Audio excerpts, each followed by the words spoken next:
Olá para você que nos acompanha, tudo bem? Bem-vindo, bem-vinda. Edição especial do nosso ABC em Off, com muita alegria, ao vivo, direto do Palácio dos Bandeirantes. Entrevista com o governador Tarcísio de Freitas, de imediato agradecendo toda a assessoria, toda a equipe do Palácio dos Bandeirantes, que disponibilizou a estrutura, disponibilizou este espaço para a primeira entrevista do governador direto com você do ABC. Você morador, moradora de Santo André, São Bernardo, São Caetano, Diadema, Mauá, Ribeirão Pires e Rio Grande da Serra. Com toda a equipe Apostos, o Jean nos trabalhos técnicos, a produção, Matheus Rocha também enchendo as nossas redes sociais com as pílulas, com esses momentos importantes aqui de prestação de contas, do olhar ao ABC, e o nosso trio da notícia, o trio da informação, eu, Leandro Amaral, com os meus amigos jornalistas Anderson Afonso e Andréa Brock. Anderson, tudo bem? Tudo bem, Leandro. Um abraço a todos que nos acompanham. Andréa, governador, muito obrigado pela gentileza de nos atender aqui. Será um momento muito especial para nós, sem dúvida alguma,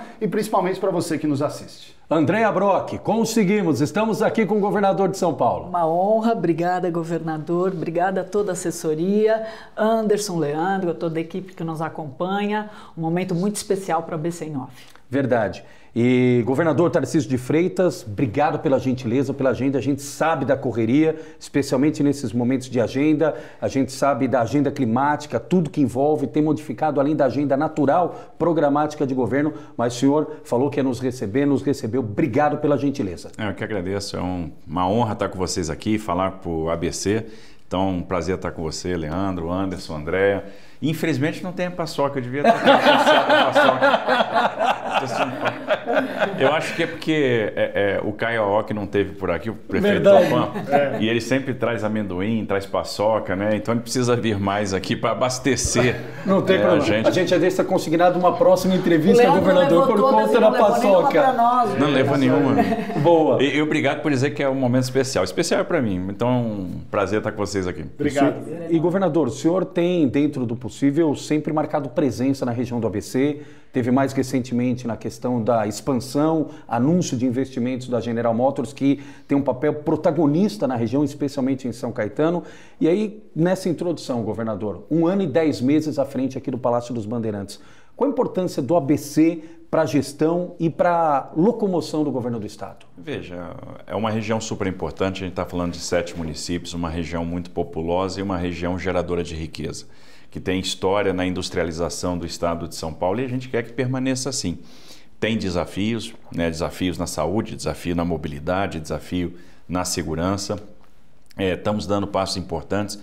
Ontem mesmo, a gente estava reunido aqui com uma grande empresa de logística que deve se instalar em São Bernardo do Campo, na antiga Ford. Então, aquele prédio que ficou desocupado vai receber... Notícia importantíssima, governador. Primeira mão, tá vendo? Oh, que coisa boa. Vocês estão vindo aqui, né? Tive que sair daqui com boas notícias. Com um spoiler, mas né? Tá com uma avançado notícia. Isso, governador? Está super avançado. A gente está falando de investimento de grande porte, é um investimento bilionário. Para a gente ocupar aquele espaço que foi a antiga fábrica da Ford, a gente está falando ali de geração de emprego, né? E é uma das gigantes de logística no mundo que vai montar ali um grande centro de distribuição. Então a gente está bastante avançado nas negociações. Ficamos muito felizes, né, recentemente com o anúncio da Volkswagen, né, São Bernardo do Campo, com o anúncio ali da GM, São Caetano do Sul.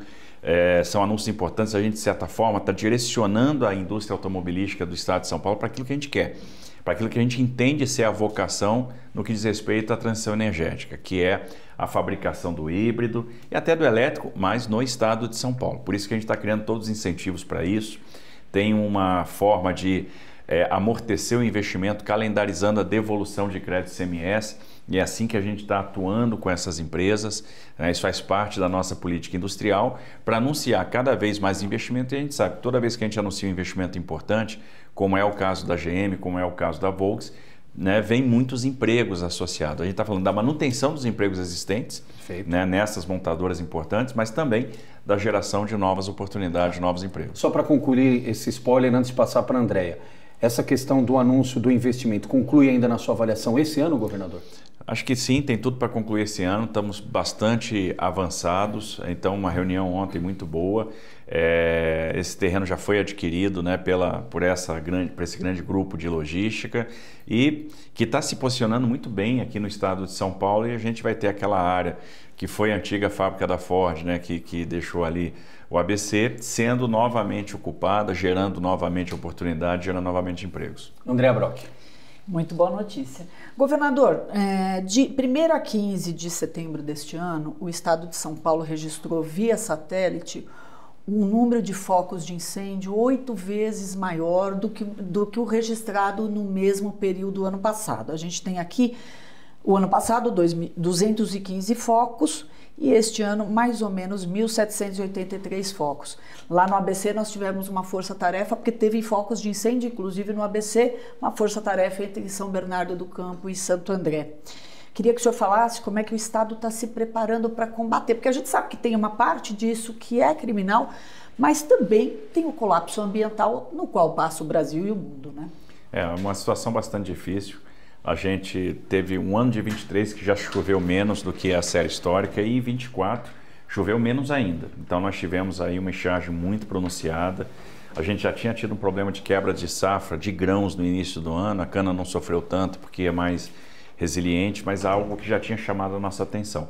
Por isso a gente contratou uma série de aeronaves de asa fixa, pensando já na possibilidade de ter incêndios em lavouras, incêndios florestais e ter que combater.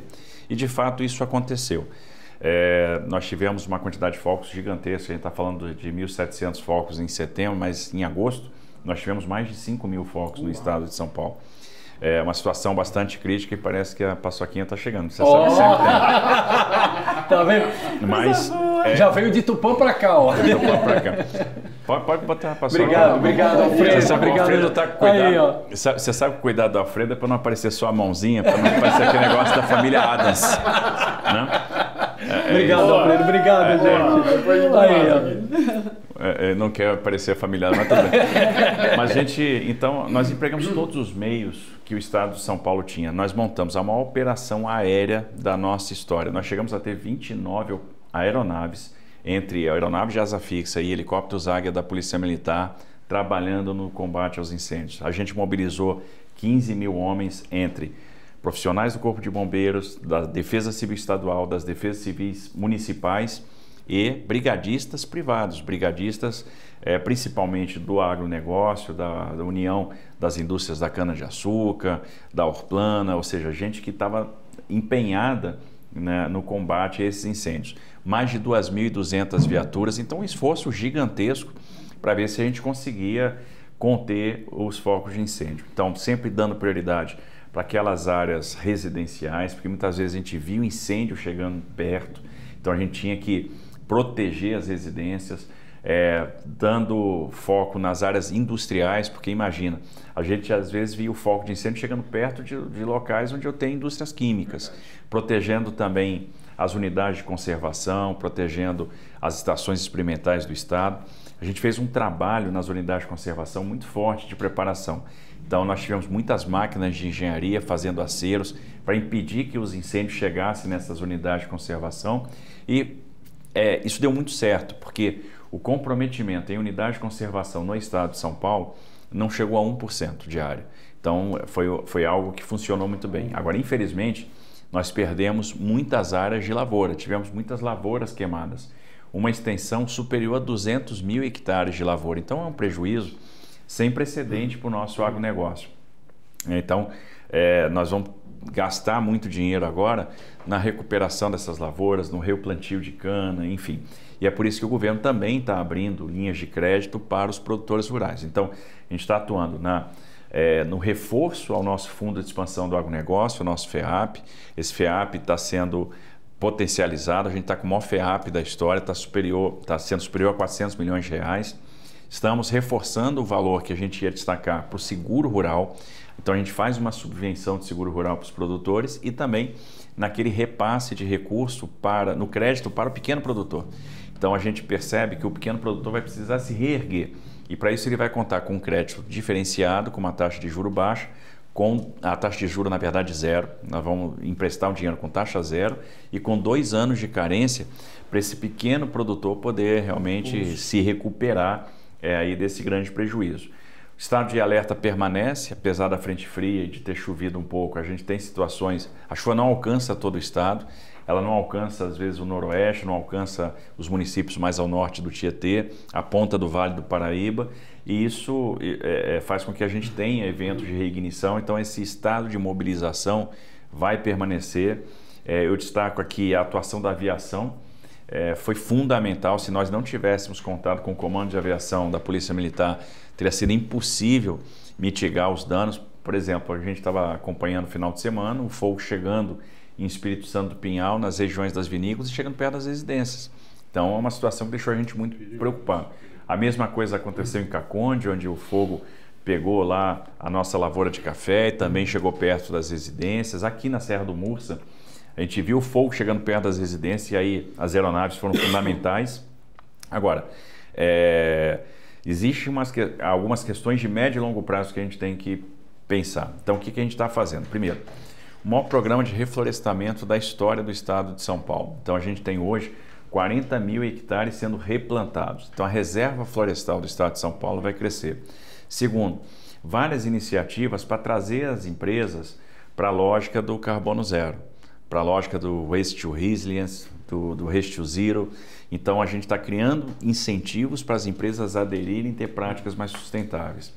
Outra questão, a gente criou aqui o FENACLIMA, que é um fundo para trazer recursos privados para serem empregados aí na recuperação de áreas, né, na recuperação ambiental, na revegetação.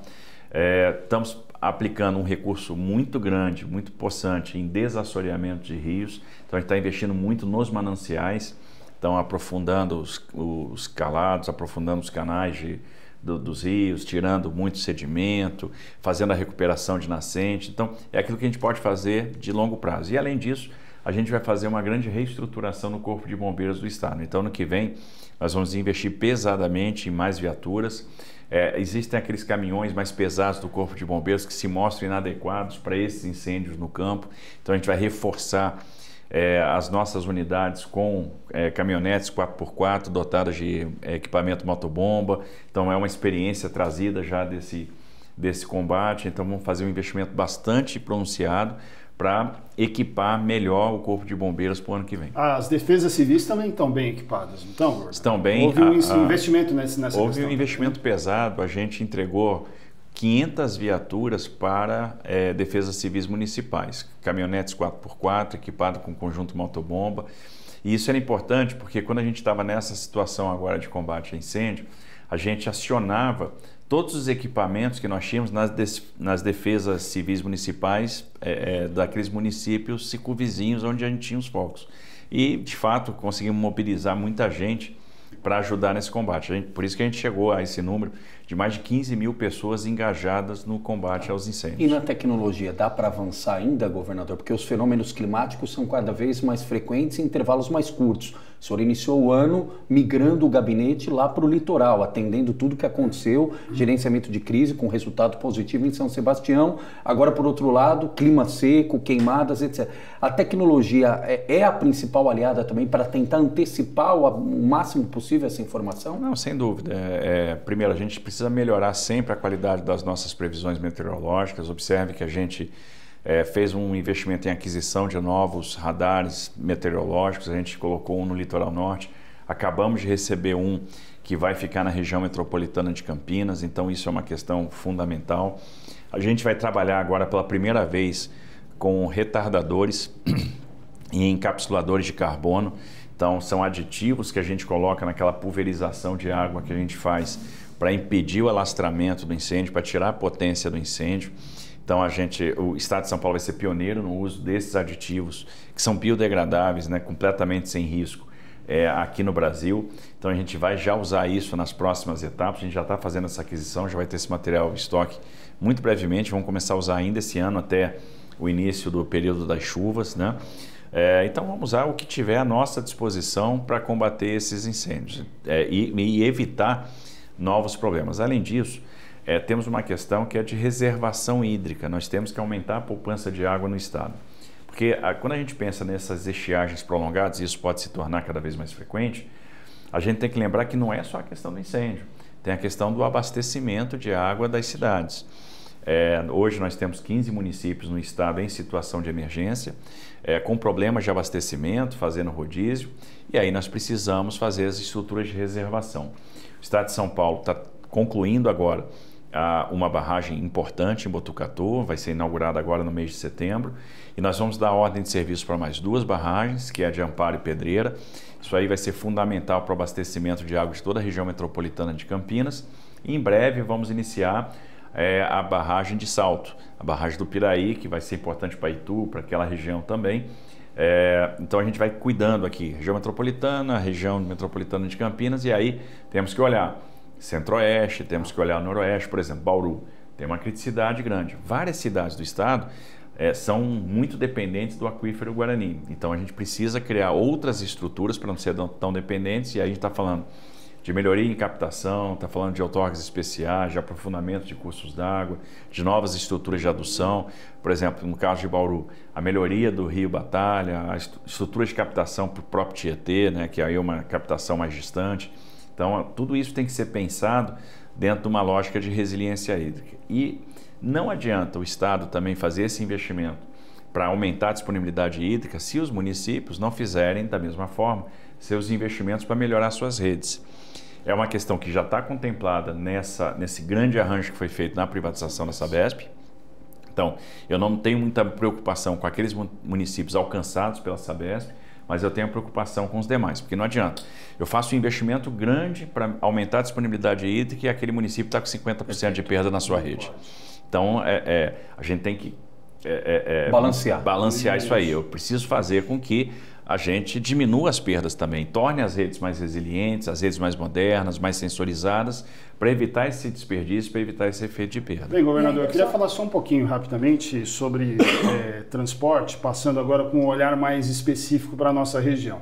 Sabe que o ABC tem uma frustração histórica na questão do transporte, o metrô fez 50 anos de operação e não tem um trenzinho sequer na nossa região. Já foi prometida a linha de São Bernardo até o Sacomã, que primeiro era metrô, depois virou monotrilho e agora virou BRT. O morador do ABC olha torto para esse BRT. Queria que o senhor começasse atualizando informações para a gente sobre o BRT, prazo e a qualidade do serviço, porque afinal de contas é um modal diferenciado que a gente não está acostumado nem no estado todo, né? Quanto mais na região do ABC o primeiro. E a gente tem mais 2 itens, porque a questão do metrô é uma questão, está no coração, e o senhor já falou que vamos ter a linha 20 de verdade. Vai sair do papel mesmo a linha 20? Queria que o senhor falasse sobre isso, por gentileza. Vai sair. Acho que a gente podia começar pelo BRT, o BRT está em obras, né? Eu diria que a gente tem um projeto que ele vai precisar passar por adaptações, não foi um projeto desenvolvido por nós, então ele deriva dessa transformação, né, era metrô, virou realmente monotrilho, aí o monotrilho chegou a ser contratado, isso gerou inclusive um passivo para nós hoje, uma discussão de indenização, porque houve, né, uma mobilização de empresa que ficou esperando uma decisão do governo que acabou não acontecendo, e houve essa transformação, né, com uma prorrogação no contrato de concessão e com uma obrigação de contraprestação, que é a linha a linha exclusiva para o ônibus, né, a linha exclusiva do BRT. Então essa linha não tem o melhor traçado, e isso significa que nós vamos ter que fazer adaptações ao projeto, até para esse projeto performar melhor em termos de obra. Essa obra está em execução, a previsão é que essa obra seja concluída em 2026, né? Então a gente quer entregar o que seria a linha 18 e virou esse corredor de ônibus em 2026. Até o final de 26? Até o final de 26. E, obviamente, tem algumas questões de licença que nós temos que fazer, tem a passagem dessa linha exclusiva em algumas ruas estreitas, e aí tem a deficiência de projeto a que me referi. Então, questões que vão demandar adaptação nossa agora nessa fase de execução de obra, para a gente poder entregar o projeto, de fato, pronto em 2026. Tá. E é aquela adaptação com o carro andando, vai trocar o pneu com ele em movimento. Lógico, não vamos parar nada. A gente vai licenciando e vai fazendo as adaptações de projeto e tocando a obra para que a gente possa cumprir o cronograma. O cumprimento desse cronograma é uma questão de honra para nós. como está acontecendo, por exemplo, no VLT da Baixada. Era uma obra que estava ali parada. A gente hoje já está fazendo, né, iniciando os testes com os veículos no VLT da Baixada. Então, a gente conseguiu concluir a parte física da obra e a nossa ideia é que a gente comece a operação de fato com o passageiro no início do ano que vem. A gente está fazendo um esforço muito grande para retomar tudo que vinha parado no estado de São Paulo, como é o caso do Rodoanel, como é o caso da linha 17, e a gente está tendo êxito nessa retomada desses empreendimentos. Bom, e o metrô, agora, governador? O metrô é o mais importante, né? Então a gente está desenvolvendo, a gente vai fazer a contratação do projeto agora para o metrô, para a linha 20. A gente tem discutido muito isso com a prefeitura, porque fazer essa ligação na Santa Marina, Santo André, e sempre tinha a questão, né? O que é mais viável? Vamos começar pela Santa Marina em direção a Santo André. Eu falei, negativo, nós vamos começar de Santo André em direção a Santa Marina. Por quê? Justamente para já permitir uma ligação do ABC com as linhas existentes, com as linhas que estão operando. E muitas vezes as pessoas, mas tem uma questão construtiva, a gente precisa de pátio, na área da Santa Marina eu tenho pátio, vai ser a antiga fábrica da Sangoban, e aí eu consigo fazer o pátio ferroviário, em Santo André eu tenho dificuldade de ter pátio. Digo, bom, gente, se a gente tem dificuldade, não vamos resolver esse problema. Então, recentemente nós estivemos lá em Santo André, conversando com o prefeito Paulo Serra, já arrumamos uma área para fazer o pátio, e aquilo que viabiliza, e já é um consenso da equipe aqui, nós vamos começar a construção do metrô ABC, de fato, por Santo André, de maneira que a gente possa ligar o ABC já à nossa malha existente. Nós estamos agora desenvolvendo também a modelagem, então, qual é a lógica, né? Para tornar um empreendimento desse, né, botar de pé, a gente está falando do investimento aí nessa linha de mais de 30 bilhões de reais, né? É um investimento muito pesado. Então, o que a gente imaginou fazer? Bom, eu vou destacar as linhas do metrô, as linhas existentes, as linhas atuais, e vou fazer uma concessão de uma linha existente, de uma linha que opera e é geradora de receita, com uma linha nova que precisa ser construída. Então, a ideia é que a gente faça a concessão da linha 1 do metrô de São Paulo com a linha 20. Ou seja, o concessionário que ganhar a linha 1 e aí ele entra numa linha que já está gerando receita, ele vai ter a responsabilidade de construir a linha 20. Ora, a receita gerada pela linha 1 também é insuficiente para fazer esse investimento. Então, o Estado, de qualquer maneira, vai ter que aportar, e a gente está falando de parceria público-privada. Isso não é um problema para nós, né? Nós temos condição de aportar, estamos fazendo todas as simulações, e a gente está preparando as finanças do Estado para dar um boom, para dar um salto em termos de obras de expansão metroferroviária. E a gente sabe que só a expansão metroferroviária vai consumir, em termos de contrapartida nos próximos anos, alguma coisa em torno de 10 bi por ano. E isso é algo perfeitamente possível. É claro que aí entra o São Paulo na direção certa. Reduz o custeio, faz concessão, faz privatização, renegocia a dívida, revê benefício tributário que já não faz sentido, para criar esse oxigênio, essa musculatura, para que a gente possa fazer um investimento. Então, a gente está modelando isso. Não é uma linha que fica de pé sozinho, sem o aporte do Estado, mas como qualquer outra linha de metrô do mundo, o Estado sempre tem que se fazer presente. Então, nós vamos entrar... A ideia é que a gente estruture essa concessão para que a gente leve a consulta pública no final do ano que vem e possa fazer o leilão em 26. Tem uma coisa interessante que a gente tem que sempre pensar em mercado, porque é impossível você fazer uma quantidade grande de leilões de linhas de metrô e trem no mesmo ano. A gente tem que ir separando isso no tempo, porque você tem uma dificuldade até de player. Então, a nossa ideia é que em 26 a gente possa estar com essa linha contratada e que a gente possa começar a obra de maneira que 2035 é o prazo, a gente esteja com a linha completa. Então, faria a consulta em 25, leilão e início da obra em 26. Leilão em 26, o início da obra provavelmente vai acontecer em 27. 27. No segundo mandato do governador. E aí, de maneira que você possa ter essa linha pronta em 35. A pessoa acha assim, puxa, mas é distante, mas tem que começar. E obra de metrô é assim mesmo. Só para você ter ideia, a gente está projetando a linha 14. A linha 14 é uma ligação do ABC para Guarulhos. Então, ela cruza toda a zona leste de São Paulo. Ela tem uma importância gigantesca, uma importância social, porque ela vai fazendo a conexão das linhas de metrô e trem, né, nesse percurso.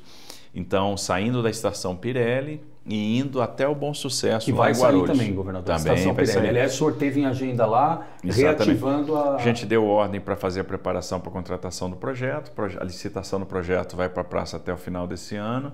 A gente tem 18 meses prazo estimado de projeto. Eu espero que a gente consiga antecipar isso, de maneira que a gente consiga também em 26 fazer a obra da Estação Pirelli, que é uma obra que vai servir a nossa linha 10 e vai servir a nossa linha 14. Né? A linha 14, então, começando, né, também do ABC, indo até Guarulhos. E aí é uma obra que vai ser feita faseada, porque faço um trecho, começa a operar, gerar receita. Faço o segundo trecho, começa a operar, gerar receita. Faz um terceiro trecho, começa a operar, gerar receita. É uma obra que vai terminar em 2042, a linha 14, mas ela tem que começar.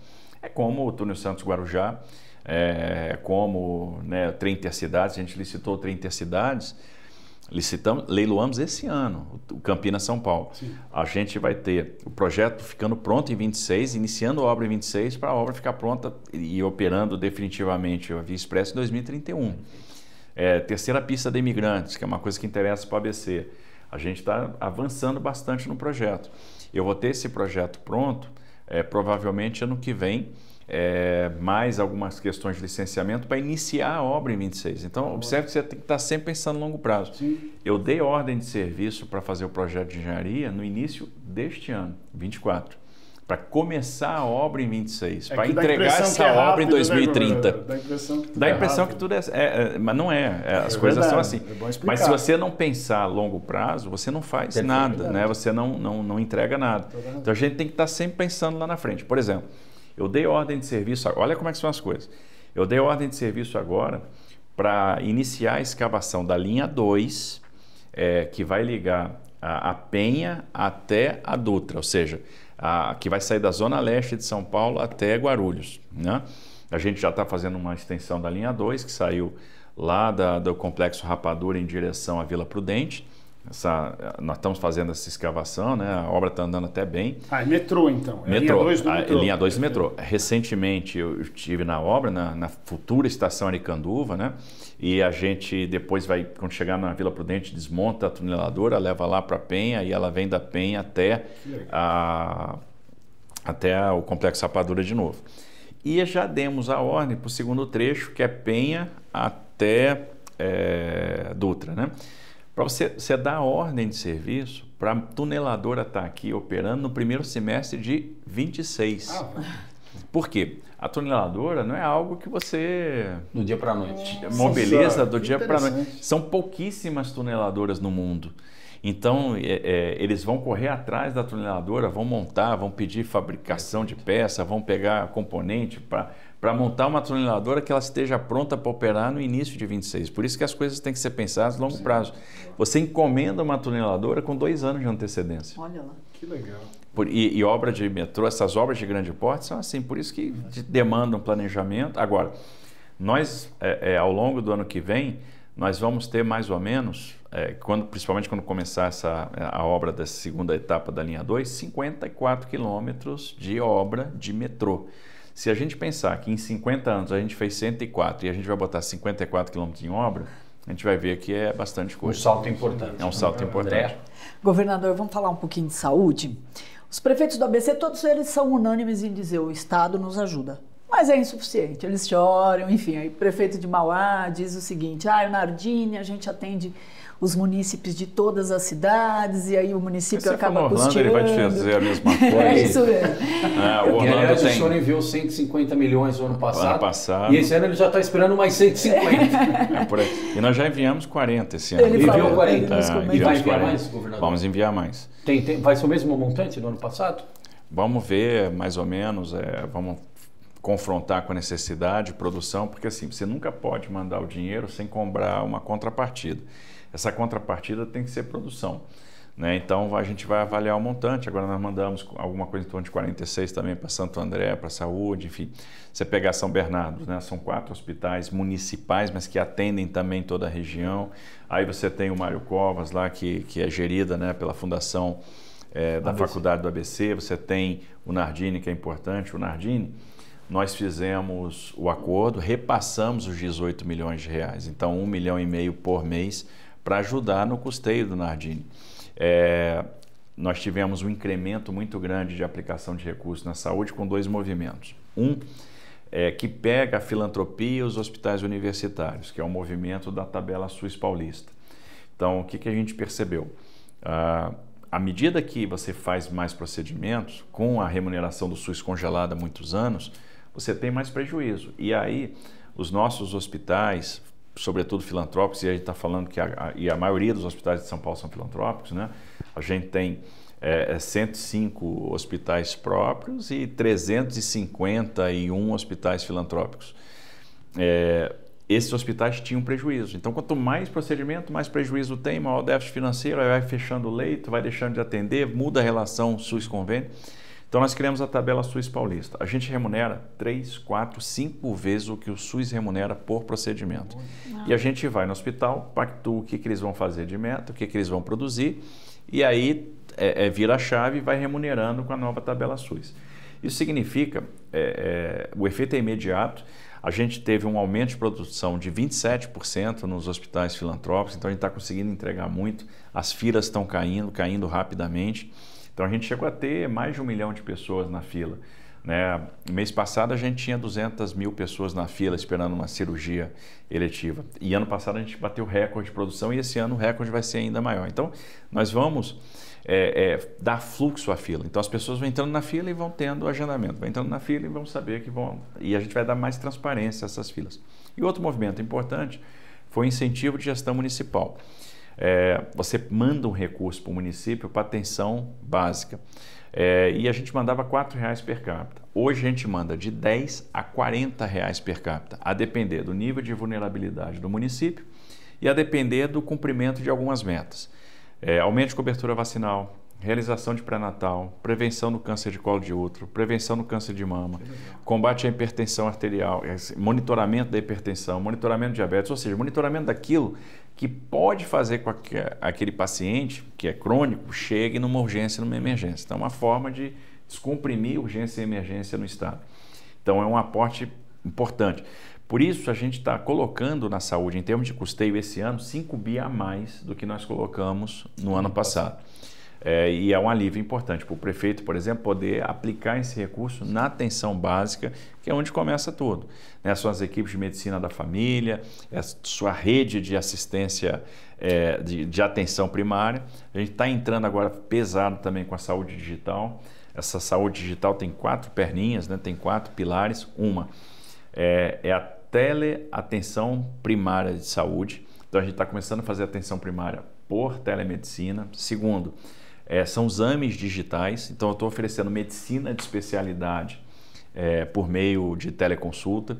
Isso foi muito importante agora nesse momento dos incêndios florestais, porque por causa dessa nuvem de fumaça e aumento de incidência de problemas respiratórios, a gente disponibilizou para as prefeituras links para médico de especialidade que estava disponível 24 horas por dia. Então nós tínhamos pneumologista e pediatra de plantão 24 horas por dia. Terceiro, o Telesap, que aí é o atendimento ao nosso custodiado do sistema prisional. É muito melhor, né, atender o preso na própria prisão, porque é um constrangimento para ele sair, é um constrangimento também para quem está no hospital. Então a gente tem um índice de resolutividade muito grande, está trazendo uma satisfação muito grande poder fazer esse atendimento com mais privacidade, sem ter que se deslocar, por teleconsulta. E a tele-UTI. A gente faz a gestão de várias UTIs hoje no estado já por telemedicina. Então, tem a discussão com os especialistas que ficam em algumas centrais. A gente criou, né, o nosso centro líder de inteligência em saúde digital. E o que a gente consegue com isso? Reduzir o tempo de internação. Quando eu reduzo o tempo de internação, eu disponibilizo mais leito. Então, estou aumentando a oferta de leitos sem ter necessariamente que criar leito. A gente abriu do início do ano passado até aqui 3 mil leitos no estado de São Paulo, né? E obviamente a saúde do ABC é uma preocupação nossa, mas A gente tem repassado os recursos, né? Temos ajudado. E só para reforçar, governador, do Nardini já foi retomado, porque já o senhor na última vez falou, olha, a gente está vendo ali qual é o trâmite, que não podia ser fundo direto, etc. Não, já está resolvido. Já retomou. Que aí é um repasse para a Prefeitura de Mauá, né? E a Prefeitura faz o repasse para o hospital. E é de 1,5 milhão. 1,5 milhão mês. 1,5 milhão no mês. total, o acordo que nós fizemos é um acordo de 18 milhões de reais. E aí só nessa linha para emendar, governador, nós estamos em época de campanha. E já estão recebendo recursos. Tem candidato, tanto em Mauá quanto em São Bernardo, que são cidades que não têm hospital estadual. Santo André, o senhor lembrou bem, tem o Mário Covas, tem o Serrarim em Diadema, mas Mauá e São Bernardo não tem. Tem candidato que, olha, eu vou lutar, se eu for eleito, vou falar com o governo de São Paulo para estadualizar. Está na ótica do governo do estado a estadualização de algum equipamento, governador? Não, porque quando você dá esse passo, você provoca um efeito em cadeia. É muito melhor para o estado continuar ajudando os hospitais municipais. Então, por exemplo, se eu consigo mandar o recurso para o hospital municipal, ou seja, eu tenho a gestão municipal, ele está mais próximo do cidadão, e a gente não está deixando de ajudar no custeio. Então, vou pegar o caso mesmo de São Bernardo. São 4 hospitais lá municipais de grande porte, né, que fazem um atendimento, né, pegar o Hospital de Clínicas, pegar o Hospital da Mulher, Hospital de Urgência, né, Hospital de Urgência, que a gente repassa o recurso, não deixa repassar. Então, ano passado foram 150 milhões de reais e que, claro, não atendem só São Bernardo, atendem todo o ABC. E esse é o melhor modelo para nós. Perfeito. Andréa? Eu só queria fazer um spoiler, voltando na questão dos focos de incêndio, governador. A gente que acompanha bastante a questão da causa animal no ABC em off, porque até temos um programa do segmento, o senhor fez uma força-tarefa muito grande para atender esses animais vitimados nos focos de incêndio, né? Exatamente. A gente tem alguns centros de reabilitação de animais silvestres, né? Então, nós mobilizamos todos esses centros de recuperação. Então, todos aqueles animais que a gente, infelizmente, encontrava ali com a patinha queimada, né? Precisando ser hidratado, a gente levava para esses centros de reabilitação e essa estrutura funcionou muito bem, né? Então, a gente conseguiu prestar essa assistência, fazer o tratamento desses animais que às vezes precisavam ser hidratados, precisavam de ter as suas queimaduras tratadas, né? Então, isso foi feito nesse centro de reabilitação. Governador, estava até a caminho aqui do Palácio dos Bandeirantes, passamos pela Anchieta e não tem como não observar a evolução, o andamento do Piscinão Jaboticabal, que está ali na tríplice divisa, né? São Paulo, São Caetano e São Bernardo do Campo. Obra bonita, maquinário, os trabalhadores, os prefeitos, deputados, vira e mexe tem feito vistoria lá, acompanhado do senhor, dos secretários. Como é que está a atualização do cronograma lá? Vai ser entregue quando? E qual o impacto direto, governador? A gente imagina entregar essa obra no ano que vem, né? No primeiro semestre do ano que vem. Eu acho que está andando super bem, uma obra que é super importante e faz parte de um conjunto de obras, né, de contenção, de prevenção, combate a cheias que o Estado está fazendo. Essa vai beneficiar diretamente o ABC, tem outras obras que nós estamos fazendo na região metropolitana de São Paulo. Eu podia citar que a gente está fazendo grande também em Franco da Rocha e Caieiras. Então, na divisa Franco da Rocha e Caieiras tem um piscinão bastante grande, então nós temos também uma canalização importante. Ali é um problema histórico, né? Problema histórico. Estamos fazendo aqui na Zona Norte de São Paulo, então teve a canalização do Areião, canalização do Ribeirão Perus, e entrando forte com saneamento básico, né? Porque lá eram 400 mil pessoas com zero de saneamento. Nós vamos sair do zero por 100%.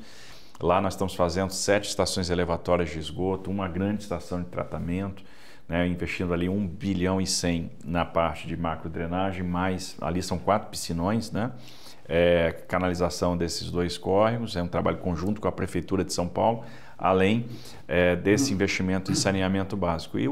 E o Jaboticabal, em breve eu quero estar visitando com a secretária de Meio Ambiente, Infraestrutura e Logística, uma obra que vale a pena ver, vale a pena estar presente, né, e acompanhar, porque realmente vai ter um efeito bastante importante no ABC. Nas bacias do Tamanduateí e do Tietê, alguma novidade? Nós vamos continuar trabalhando bastante. Só para se ter uma ideia, na bacia do Tietê nós vamos investir 15 bilhões de reais até 2029. Né? Então, no que diz respeito a também desassoreamento, né? A gente está fazendo desassoreamento em todo o curso, né? Sobretudo agora no Alto Tietê, e também na questão do saneamento. Né? Vai despoluir o rio?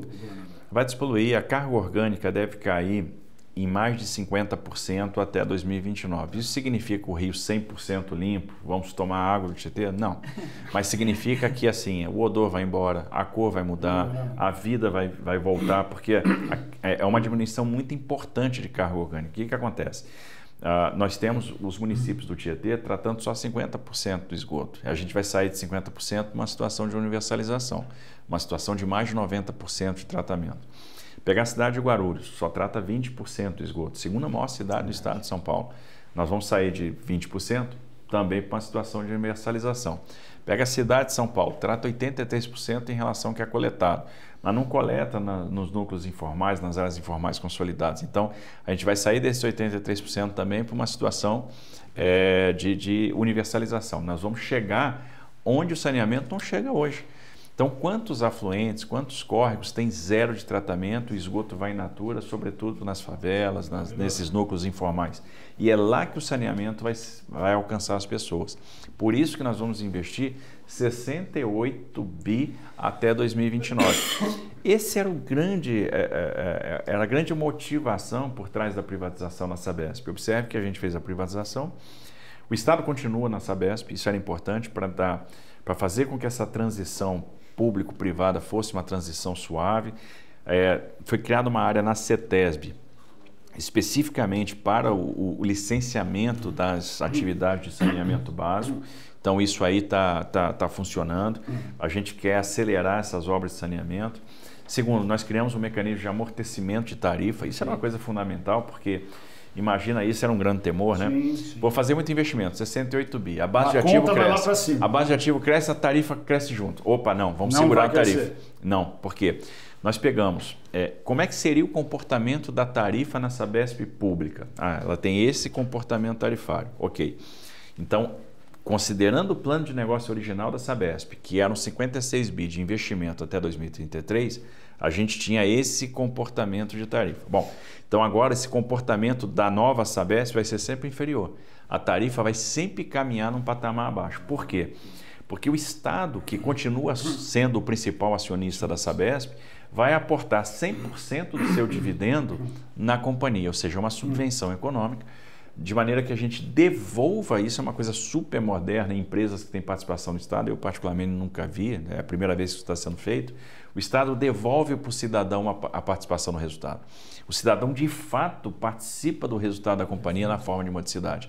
Então, a gente segura a expansão da tarifa com o dividendo do Estado. Então, a gente aportou. A gente aporta no início 30% do valor de venda, então dos 14,8 bi, 4 bi são para o fundo, para segurar a tarifa, e a gente aporta 100% do investimento. E a mudança regulatória também, que antigamente você tinha uma espécie de pré-pago, que é o forward looking, que é você remunerava a Sabesp, já aquilo era incorporado na tarifa, o investimento que ainda ia ser feito no próximo ciclo tarifário. Agora não, a gente tem a lógica do pós-pago, que é o backward looking, ou seja, você só vai incorporar algo na tarifa depois do investimento materializado. Então, é uma forma de alinhar incentivo com esse novo player que está conosco e que é nosso sócio da Sabesp, que ele sabe que qualquer incorporação de tarifa só vai se dar depois do investimento realizado. Isso é uma coisa interessante. Como a regulação é por base de ativos, não interessa onde o investimento está sendo feito. Isso também tira aquela lógica de vou fazer um investimento onde eu tenho a possibilidade de receber tarifa. Não vou fazer investimento que foram feitas no processo. Em outros processos. Não vou fazer um investimento onde eu posso ter inadimplência. Não, independente da inadimplência, a remuneração se dá por base e aí o cano que chega na favela vale a mesma coisa do cano que chega no condomínio de luxo. A Billings faz parte desse processo de saneamento, dentro dessa remodelação que o senhor está fazendo? A recuperação de Billings, a recuperação de Guarapiranga, que obviamente vai se valer dessa melhoria do Tietê, do Pinheiros. Então pela primeira vez está se fazendo remuneração dos produtores de água. Então todos os municípios que compõem o nosso complexo do Cantareira, do Alto Tietê, ou seja, aqueles municípios que produzem água estão sendo remunerados dentro do novo contrato da Sabesp. Isso é inovador também, isso nunca tinha acontecido. Governador, o relógio é implacável, eu sei que a gente está com a agenda aqui esgotada para... Eu não vou pegar aqui, mas para a gente encerrar, governador... Você vê aqui, o pessoal que nos acompanha aqui no ABC. Não, você vê como a turma aqui é bem tratada. Aliás, o vídeo do Leandro viralizou. E aí, de vez em quando, eu vou para entrevista e o pessoal, tem paçoca pra gente? Pro pessoal do ABC tem. Boa, aliás, não é só esse que viralizou, viu? Do Pinguim de Madagascar, já deu 1 milhão de visualizações. Que foi na entrega habitacional que o senhor foi lá em São Bernardo do Campo. Tá vendo? Aí, aliás, vai voltar também para a Praça da Cidadania, né? É assim, que aliás, a Praça da Cidadania de São Bernardo é quase um parque, da cidadania, porque ela é gigante, né? O prefeito já falou é uma estrutura... Mas já tem data, governador, de quando vai voltar para lá? Olha, a Praça da Cidadania lá, a previsão é que ficasse pronta agora no final do ano, dezembro. Entendi. Não, e estou falando isso que eu vou introduzir a pergunta, a gente está às vésperas da eleição. E todas as pesquisas mostram, governador, que o senhor é o maior cabo eleitoral, mais do que o presidente Lula, do que o ex-presidente Bolsonaro, e além dos atuais gestores que vão fazer sucessor ou que estão colocando candidatos, como Auric, Orlando e o Paulo em Santo André. O senhor mantém aquela fala que o senhor fez lá atrás para a gente, governador, onde a base está dividida, eu não entrarei, ou o senhor ainda pretende fazer campanha no ABC até o dia 6 de outubro? Não pretendo, não vou entrar, assim, eu acho que... Primeiro, eu acho que o nosso campo político está indo muito bem no ABC. Muito bem. O senhor fez um vídeo para o Gilvan recentemente em Santo André. Eu acho que a gente vai ter uma vitória tranquila. Você vê o Gilvan, é o nosso candidato em Santo André. O Paulo estabeleceu uma parceria muito forte aqui com o governo do estado. Acho que essa parceria, a harmonia tem que ser continuada. Então o Gilvan está indo muito bem, deve ganhar a eleição. São Caetano tem o Tite Campanella apoiado pelo Auric e pelo Thiago. São Caetano eu acho que está indo super bem também. Aí não tem dúvida, o nosso candidato é o Tite. O Tite está indo bem. São Bernardo, nós temos 2 candidatos no nosso campo, né? Que é o Alex Manente e a Flávia Morando. Acredito que um dos 2 deve estar pelo menos no segundo turno e aí nós vamos, aí sim, fazer campanha. Se for um deles e o PT, o senhor vai estar no segundo turno? Mas não tenha dúvida, não tenha dúvida. Aí nós vamos lá estar apoiando, né? Hoje, né, tudo indica que deve ir o Alex para o segundo turno, se permanecer aí como aponta as pesquisas, e eu vou estar firme com o Alex lá no segundo turno. Diadema, Taca e Diadema, Felipe? Nós temos Taca e Felipe. O Felipe conta com o meu respeito, grande gestor, e o Taca é aquele cara que pode derrotar o PT em Diadema, então nós vamos estar ali firmes ali com o Taca também. Em Mauá tem o Átila que pode derrotar o PT, né? Então eu acho que a situação do ABC é extremamente favorável para o nosso campo, então a gente tem uma possibilidade, inclusive, de ter o PT sendo derrotado em todos os municípios, que é uma coisa inédita, né? O Taca pode derrotar o Felipe em Diadema, eu posso ter o Marcelo sendo derrotado em Mauá, e isso faria com que o PT não tivesse nenhum prefeito no ABC. E não é uma hipótese improvável, é uma hipótese incrível. E por que o senhor optou em, nesse primeiro momento, ainda se manter um pouco mais distante? Porque eu acho que, principalmente, existem aqueles municípios onde a coisa está muito bem encaminhada, existem aqueles onde tem essa divisão ainda no nosso campo, que espera chegar no segundo turno para a gente poder entrar. Governador, da nossa parte, só agradecer a gentileza, atualização das informações. Fica à vontade para suas considerações finais. Se tiver algum tema que a gente não tenha abordado, por favor. Governador. Aliás, fala só um pouquinho de segurança, só para a gente arrematar, porque é uma demanda grande na região do ABC e a campanha eleitoral também tem citado o senhor o tempo inteiro nessa questão que o Estado precisa agir mais na questão da segurança, fora o que o município faz com a G6. Na verdade, assim, o Estado tem agido bastante, né? Eu acho que, para quem está acompanhando, a gente está colocando 18 mil novos profissionais na Polícia Civil, na Polícia Militar, não é brincadeira. A gente acabou de regulamentar agora a Polícia Penal também, que vai ganhar o seu reforço. Agora a Polícia Penal passa a ser de fato a Polícia Penal, ter a sua carreira, né, com a aprovação do projeto na Assembleia Legislativa, projeto importante, a promessa de campanha que foi cumprida. A gente está incorporando agora 4.017 novos policiais civis que já tomaram posse, estavam em curso de formação, e esse curso de formação agora está sendo concluído, e esses policiais vão estar à disposição das várias unidades do estado de São Paulo, inclusive no ABC. Tem um concurso de 3.500 novos policiais civis em andamento. Então a gente está falando de 7.517 policiais civis. Isso significa uma renovação de 30% do efetivo da Polícia Civil. Além disso, nós temos aí praticamente 11 mil novos policiais militares. Final do ano eu estou formando mais 3 mil novos policiais militares. Então, uma das maiores turmas formadas aí na história e vão estar à disposição das nossas unidades. Estamos fazendo o maior investimento em tecnologia da nossa história. Então, qual é a ideia? É ter as câmeras inteligentes que operam com reconhecimento facial, que fazem a leitura das placas, que já fazem o cruzamento da placa com CPFs e com isso gera os alertas para situação de procurados. A gente está aprendendo muito foragido na justiça com o uso da tecnologia, a organização das informações geradas por vários sensores em nuvem para que a gente possa fazer o tratamento disso por inteligência artificial e aí predispor da melhor maneira o nosso efetivo policial na rua, melhorar o policiamento ostensivo. E eu acho que é uma coisa que a gente tem que ressaltar. Os indicadores criminais no ABC estão caindo. Nós tivemos redução no indicador de homicídios, uma redução de 7,5%. Nós tivemos redução no indicador de roubos, nós tivemos redução no indicador de furtos. Nós tivemos um aumento da resolutividade no que diz respeito, por exemplo, a veículos roubados. Então, tivemos menos veículos roubados e conseguimos recuperar mais veículos do que a gente vinha recuperando. A produtividade policial aumentando. Então, os indicadores, de maneira geral, no estado de São Paulo, estão caindo. Nós estamos com o menor número de homicídios da série histórica, desde 2001. 5,6 para cada 100 mil habitantes. Nós estamos com o menor índice de roubos e furtos da série histórica. Nós tivemos uma redução do roubo de carro de 25%. Então, esse trabalho de aumento de efetivo, uso de tecnologia, já está gerando repercussão. Só para ter uma ideia, a gente comprou quase 1.600 novas viaturas.